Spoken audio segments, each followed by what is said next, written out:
Cellular jail, जिसे काला पानी के नाम से भी जाना जाता है, यह जेल अंडमान और निकोबार द्वीप समूह की राजधानी पोर्ट ब्लेयर में स्थित है और यह एक पुरानी औपनिवेशिक जेल है। भारत में अपने औपनिवेशिक शासन के दौरान अंग्रेजों द्वारा निर्मित की गई थी। सेलुलर जेल का उपयोग विशेष रूप से राजनीतिक कैदियों को निर्वासित करने के लिए किया जाता था, जहां उन्हें अंग्रेजों के हाथों कई अत्याचारों का सामना करना पड़ता था। जेल का निर्माण वर्ष 1896 में शुरू हुआ था और 1906 में पूरा हुआ था, जिसके बाद इसका उपयोग वटुकेश्वर दत्त, योगेंद्र शुक्ला और विनायक दामोदर सावरकर जैसे कई उल्लेखनीय स्वतंत्रता सेनानियों को रखने के लिए किया गया था। ये जेल परिसर अब भारत सरकार के स्वामित्व में है और इसे ब्रिटिश काल के दौरान कैदियों के जीवन को प्रदर्शित करने वाले राष्ट्रीय स्मारक के रूप में मान्यता प्राप्त है। यह जेल भारत के इतिहास की सबसे भयावह और काले दौर की कहानी कहती है। वर्ष 1857 में सिपाही विद्रोह के तुरंत बाद अंग्रेजों ने स्वतंत्रता नेताओं को सलाखों के पीछे डालने के लिए अंडमान और निकोबार के द्वीपों को जेलों के रूप में इस्तेमाल करना शुरू कर दिया। एकांत द्वीपों को देश के मुख्य भागों से दूर स्थित होने के कारण चुना गया था, जहां कैदियों को अंधेरे में रखा जाता था, जिससे उन्हें देश की स्थिति से वंचित रखा जाता था और उन्हें समाज से बाहर कर दिया जाता था।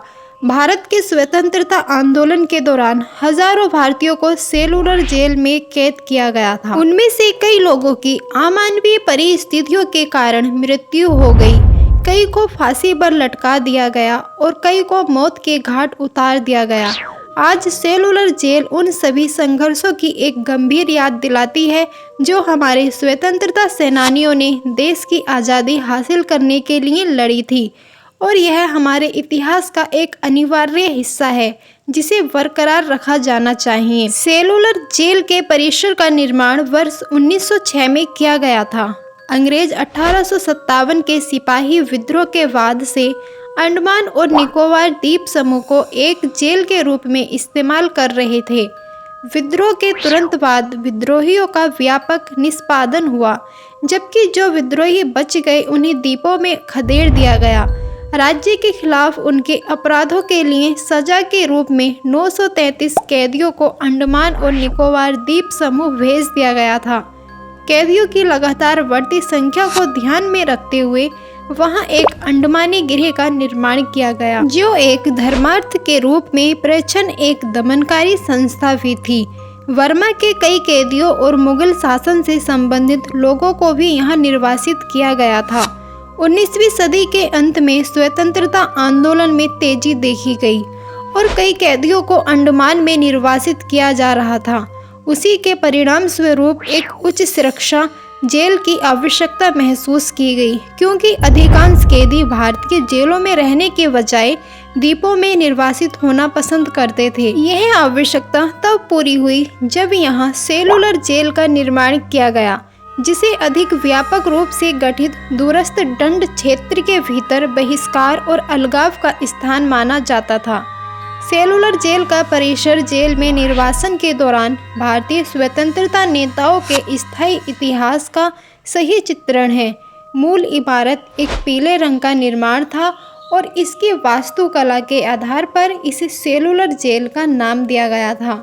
जेल को 7 पंखों में विभाजित किया गया है, जो मुख्य टावर से 7 अलग अलग दिशाओं में फैलते हैं। प्रत्येक विंग में कमरे या शयनगृह के बजाय 693 एकांत कक्ष शामिल थे। कोशिकाएं मात्र 4.5 गुणा 2.7 मीटर की एक छोटी वेंटिलेटर के साथ थीं, जैसे कि एक कोशिका का चेहरा दूसरे की आहट को देखता था, जिससे कोई भी संचार असंभव हो जाता था। जेल की छोटी छोटी कोठरियों का निर्माण अपने आप में इस बात का प्रमाण है कि इस देश को ब्रिटिश शासन से मुक्त कराने के लिए भारतीय नेताओं को कितनी क्रूरता का सामना करना पड़ा था। 1947 में आज़ादी के बाद एक्स अंडमान पॉलिटिकल प्रिजनर्स ब्रादरी सर्कल के कई सदस्यों ने जेल का दौरा किया। सरकार के साथ बहस और चर्चा के बाद यह निर्णय लिया गया कि जेल को संरक्षित किया जाना चाहिए और सेलुलर जेल को उसकी इमारत पर कोई बड़ा आरोप लगाए बिना राष्ट्रीय स्मारक घोषित कर दिया गया। प्रधानमंत्री ने 11 फरवरी 1969 को स्मारक को भारत के लोगों को समर्पित किया। जैसे ही आप इमारत में प्रवेश करते हैं, प्रवेश खंड एक प्रदर्शनी गैलरी में खुलता है जिसमें हमारे स्वतंत्रता सेनानियों की तस्वीरें हैं। संग्रहालय परिसर में प्रथम स्वतंत्रता संग्राम की एक गैलरी और एक पुरानी फोटोग्राफ गैलरी भी स्थित है। इमारत की पहली मंजिल पर एक आर्ट गैलरी, नेताजी गैलरी और स्वतंत्रता आंदोलन पर एक पुस्तकालय है। देश के सम्मान के लिए अपने प्राण गंवाने वाले सभी स्वतंत्रता सेनानियों और शहीदों की स्मृति में यहाँ स्वतंत्रता स्वातंत्र्य ज्योत की एक लौ सदैव जलती रहती है। अब बात आती है कैदियों की। काला पानी की सजा क्यों दी जाती थी? इस सजा के अंतर्गत अंग्रेजी सरकार का विरोध करने वाले स्वतंत्रता सेनानियों को उम्र भर के लिए काले पानी की सजा दे दी जाती थी ताकि उनके विरोध के कारण जो प्रभाव जनता पर पड़ रहा है वह पूर्णतः समाप्त हो सके और आगे से कोई भी व्यक्ति सरकार का विरोध करने की कोशिश ना करे।